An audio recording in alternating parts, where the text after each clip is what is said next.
Right now, Phil Radford's on the line with us. He is the new executive director of Greenpeace, the website, of course, greenpeace.org. Hey, Phil, welcome to the show.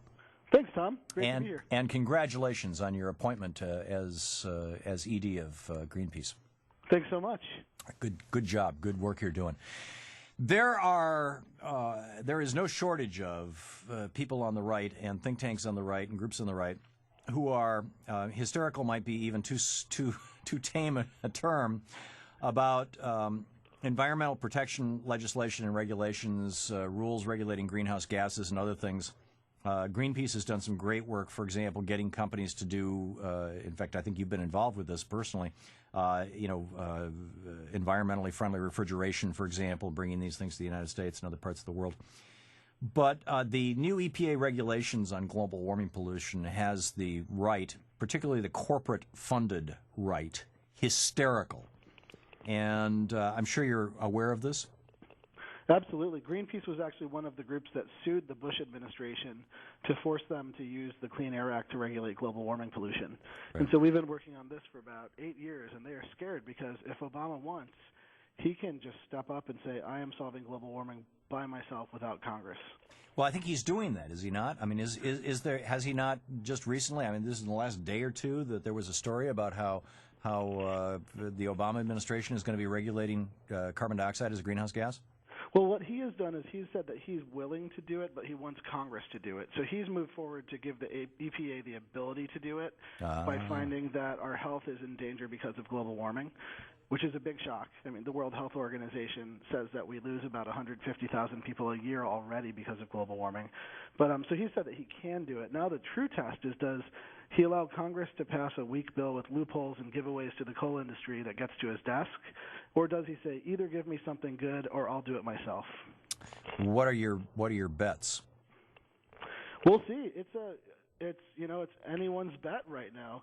I think it's hard to have the strength and political courage of someone like Lyndon Johnson, for example, who, despite losing the South, decided he was going to do what was right. And I think Obama's in a similar situation. With regard to civil rights, yeah. Right, exactly. And so now Obama needs to decide, is it okay for a few Democrats who are in the pockets of the coal industry to not get elected next time because he steps up and does what's right on this issue? Right. And so far he's taking kind of the softer middle position.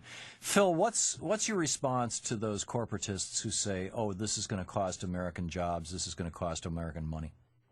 I agree with them. I mean, I think they were right, too, when they said that the seatbelt would bankrupt the economy. I think they were right when they said that cleaning the air would bankrupt the economy. Yeah, airbags are going to do it. Exactly. Airbags already destroyed the economy. That's the real problem now. So I think every time you say we need to charge companies for polluting and give that money back to the people or reinvest it in clean energy, anytime you do anything like that, they'll just do Chicken Little and say the sky is falling, and then say that environmentalists do that. But we've seen over and over again, we can have a strong economy and clean energy and healthy air. Have you guys done any numbers on any of this? Yeah, we actually have a report that we released called Energy Revolution that you can find on greenpeace.org that basically shows that we can solve global warming, invest in clean energy, phase out nuclear energy, and slowly phase out coal, and that will increase jobs by 2 times if we were to create our energy from dirty energy, and it wouldn't increase costs. We actually did that study with the German version of NASA, their top engineering agency in the government. That's great. That's great. And that's over at greenpeace.org. And, right. and we're speaking with Phil Radford, who is the new executive director of Greenpeace, greenpeace.org. Phil, Greenpeace is, in most people's minds, I think what comes to mind is the rubber boats that you use to go after the, some of the more egregious polluters out there and environmental criminals, shall we say? Right. How goes that work? How does that work? How goes that work? Oh, that work goes well. I mean, we have been on the Southern Ocean, getting in between the harpoons with grenade tips on them and the whales that the Japanese government is hunting. We have been doing a lot of that work, but the bulk of Greenpeace's work really is first just going to people and saying, hey, will you stop whaling?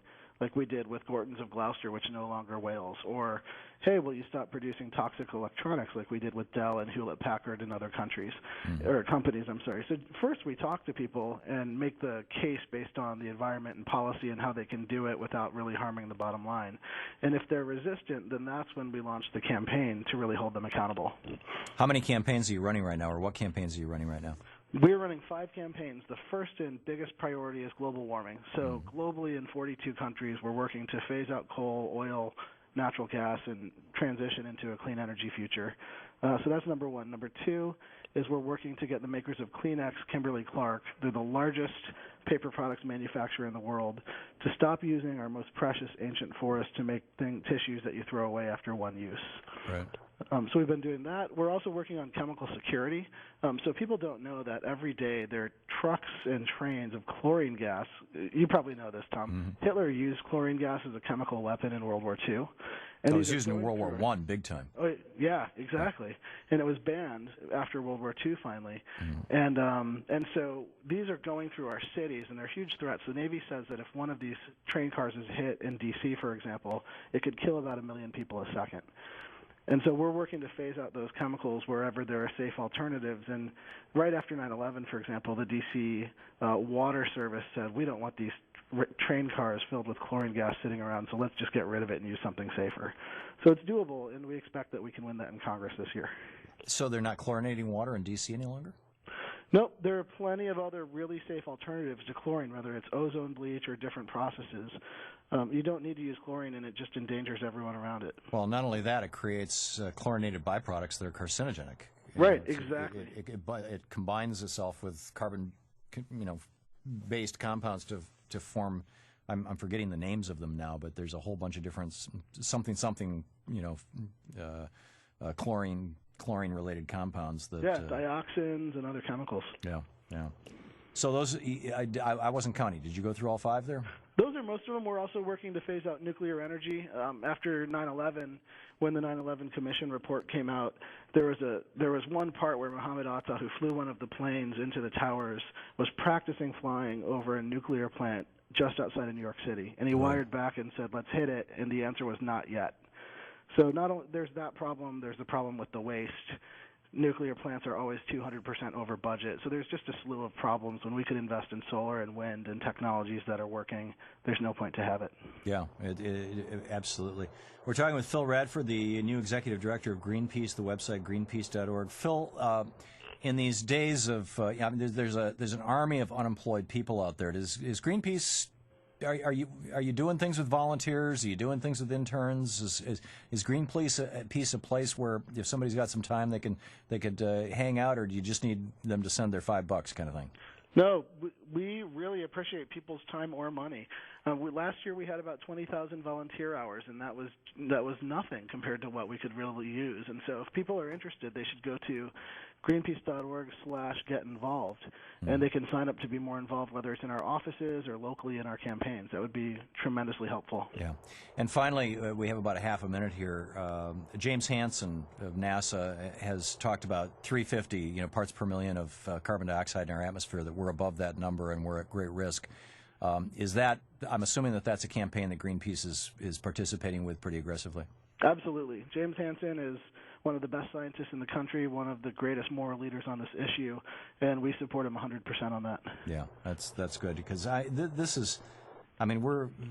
we're looking at the possibility of a planet becoming uninhabitable for our species, and it just doesn't seem like a really fine idea for those of us who have some kind of fond affection to humans, not to mention all other living things as well. Yeah. So, if anyone wants grandchildren, they should get involved. There you go.